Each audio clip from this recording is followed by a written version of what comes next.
Adik-adik yang terkasih dan yang mengasihi Tuhan Yesus, sebelum kita memulai ibadah, kita mengambil saat teduh. Mari kita mengambil saat teduh. Ibadah pada pagi hari ini kami lakukan dalam nama Allah Bapa, Putra, dan Roh Kudus.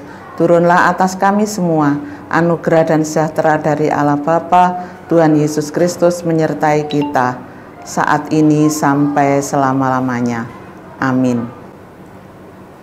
Adik-adik yang terkasih dan yang mengasihi Tuhan Yesus, pada saat ini kita akan memulai ibadah dengan kita mengambil bacaan.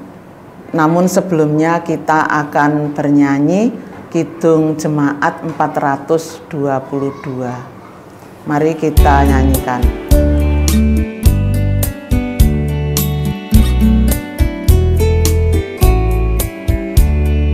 Yesus bersandar melangkah, kamu harus jadi kemenang. Anak masing-masing di sekitarnya, dalam dunia ini bersinar.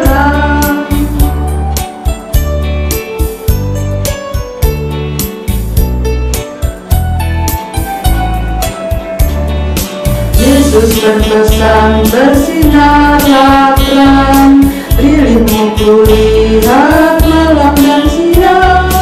Anak masing-masing di sekitarnya, untuk hormat Tuhan bersinarlah. Mari kita sebelum membaca firman Tuhan, kita berdoa terlebih dahulu. Mari kita berdoa.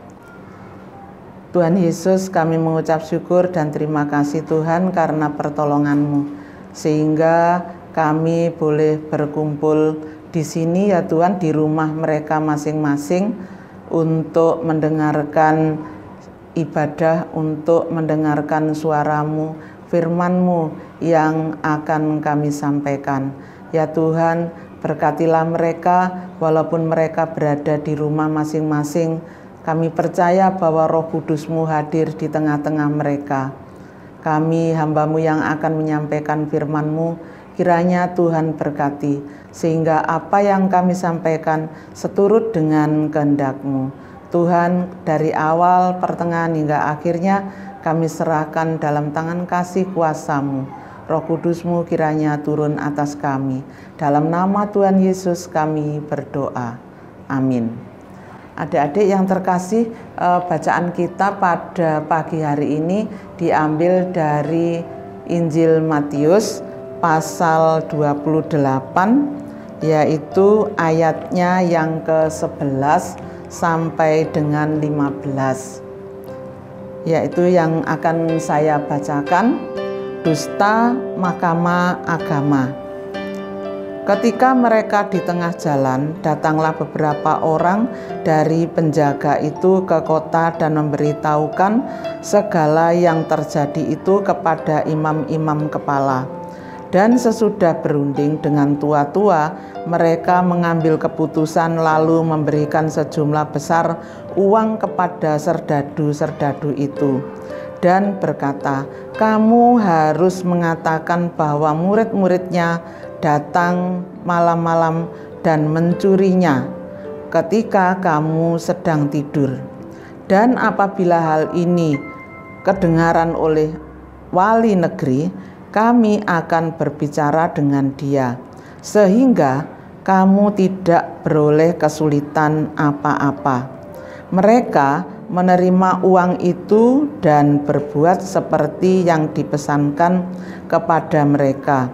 Dan cerita ini tersiar di antara orang Yahudi sampai sekarang ini. Amin. Adik-adik yang terkasih, firman Tuhan pada pagi hari ini menceritakan keadaan Tuhan Yesus yang akan bangkit. Namun judul dari renungan pagi hari ini yaitu hoak. Namun adik-adik, kita akan belajar no hoak, artinya tidak mendengarkan atau tidak memberikan atau tidak mengetahui hoak itu. Artinya kita tidak menginginkan adanya hoak. Adik-adik, hoak itu sudah ada sejak zaman Tuhan Yesus, yaitu pada saat Tuhan Yesus mati, lalu mayatnya dikuburkan, kemudian dijaga oleh tentara, namun imam kepala mengajarkan kepada tentara itu untuk melakukan hoak, yaitu menyiarkan berita yang fiktif bahwa mayat Tuhan Yesus itu dicuri oleh murid-muridnya. Namun hal ini tidak benar. Adik-adik, apa sebetulnya artinya hoak itu? Hoak itu adalah berita yang negatif atau berita yang bohong, tidak jelas kebenarannya. Atau bisa juga hoak itu yaitu tentang kegiatan atau penyiaran berita yang sengaja dibuat untuk membuat orang lain atau terhibur. Kadang-kadang bisa juga untuk jahil. Menurut kamus bahasa Inggris di sini, hoak berarti mengelabui dengan membujuk agar orang lain itu percaya. Jadi di sini hoak itu sebetulnya tidak hanya zaman sekarang saja, tapi sejak zaman dulu hoak itu sudah ada, dengan tendensi diberikan uang supaya mereka itu menyiarkan berita yang fiktif. Adik-adik yang terkasih dan yang mengasihi Tuhan Yesus, di tahun 2016 itu sudah ada 800 situs yang sudah diindikasikan menyiarkan berita bohong, atau sudah oleh Kominfo sudah dihilangkan 800 situs itu yang menyiarkan tentang ujaran kebencian. Media sosial sudah termasuk membantu penyebarannya. Adik-adik, hoak itu adalah mengapa orang menyiarkan atau mengabarkan hoak. Mereka yaitu terlatih mempercayai kabar tertentu. Jadi kabar yang tidak benar itu mereka sudah terbiasa, sehingga dengan demikian hoak itu sebetulnya tidak baik atau ya negatif. Yang kedua, kurang teliti atau gampang percaya, ditambah budaya yang membaca tidak suka membaca, budaya yang tidak senang membaca atau budaya membacanya rendah. Itu orang yang suka mendengarkan atau menyuarakan suara hoak atau berita yang tidak benar. Lalu hoak itu sengaja dibuat untuk mengalihkan perhatian pada berita yang sesungguhnya, sehingga dengan demikian berita hoak dan tidak hoak atau benar menjadi rancu. Oleh karena itu adik-adik, mungkin adik-adik bisa memahami atau mungkin pernah mendengar cerita hoak, apalagi di saat ini, yaitu di saat negara kita sedang dilanda COVID-19. Banyak orang yang menyuarakan suara hoak. Banyak orang memberitakan berita yang hoak, yang tidak jelas kebenarannya atau tidak jelas sumbernya. Sehingga dengan demikian cerita ini biasanya mereka tidak menyaring setiap informasi yang masuk, apalagi mensensor. Jelas mereka itu langsung berita yang didapat langsung disampaikan atau dalam medsos langsung siarkan atau sering dikatakan di-share. Adik-adik, mungkin kita sudah sering mendengarkan tentang berita hoak itu. Nah, cerita bohong yang tersiar di antara orang Yahudi itu, yaitu tentang berita kematian Tuhan Yesus, itu terdengar sampai sekarang, bahwa orang Yahudi sampai sekarang tidak mempercayai adanya kematian Tuhan Yesus, sehingga dengan demikian kebangkitan Tuhan Yesus, sehingga dengan demikian mereka masih tetap menunggu kebangkitan Tuhan Yesus. Adik-adik yang terkasih dan yang mengasihi Tuhan Yesus, demikian efek berita hoak itu. Jadi berita hoak itu intinya adalah negatif. Ini berisiko. Bila dipercaya secara luas, maka akan menimbulkan ujaran kebencian, kecurigaan, kekerasan, bahkan ketidaksukaan terhadap pihak-pihak lain. Dengan demikian kurang adanya kejujuran. Adik-adik yang terkasih, mengapa berita hoak itu tidak perlu kita percayai? Karena kita dituntut untuk memahami, mencari kebenaran yang sesungguhnya. Sehingga dengan demikian, kejujuran juga harus didukung dengan kata fakta yang benar. Mengapa demikian?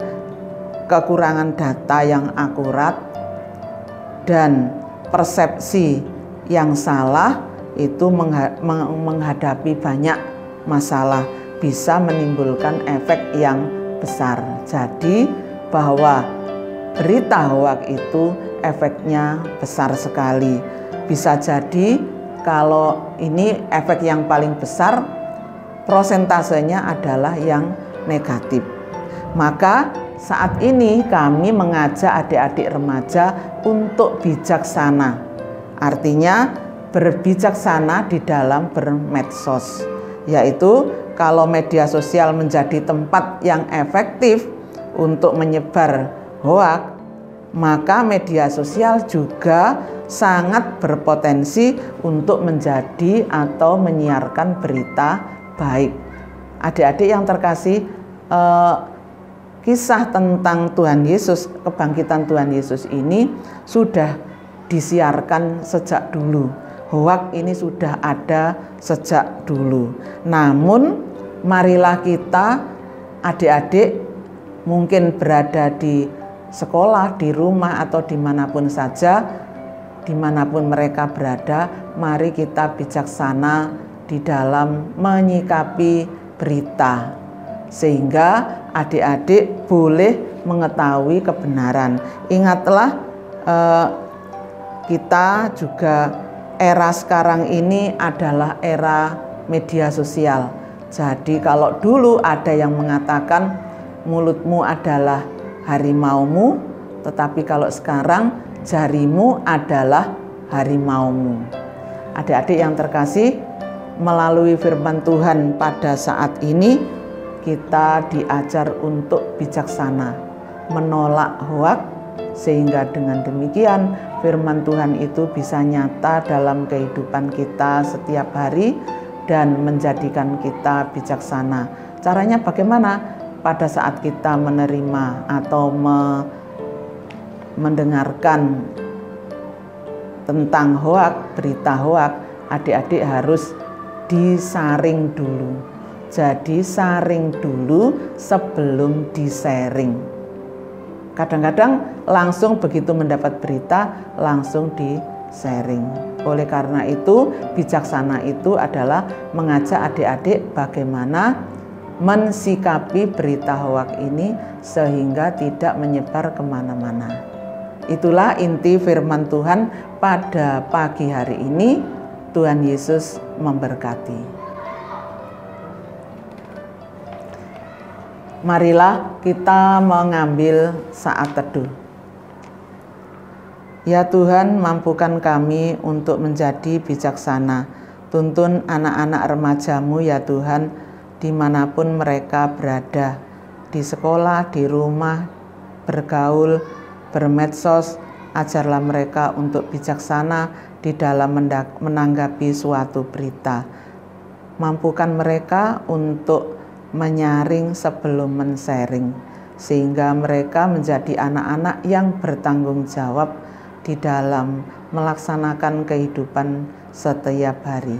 Terima kasih Tuhan atas pertolongan-Mu.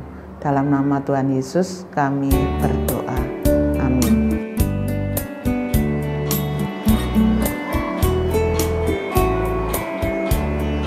Yesus berpesan dalam